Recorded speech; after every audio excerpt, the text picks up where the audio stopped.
बात है। एक छोटे से गांव में एक साधु बाबा और उनका सेवक रहता था।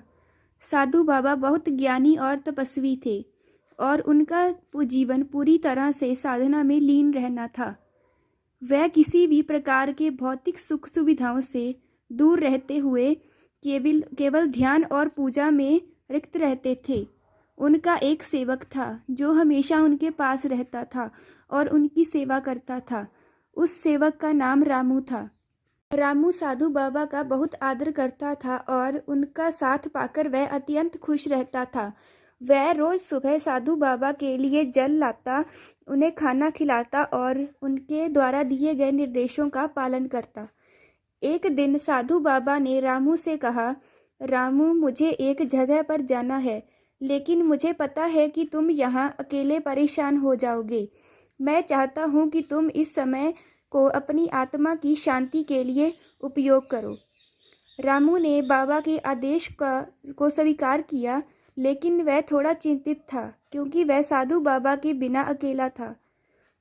बाबा उसको समझाते हुए बोले, तुम अकेले नहीं हो रामू। सच्चा साधक वही है जो हर स्थिति में ईश्वर का ध्यान करता है और उसकी उपस्थिति का अनुभव करता है। साधु बाबा ने जाने से पहले रामू को एक छोटा सा मंत्र दिया और कहा, यह मंत्र तुम दिन रात जपते रहना और तुम्हारे मन में कोई भी विकार नहीं आएगा। रामू ने बाबा के आदेश माना और मंत्र का जाप करने लगा।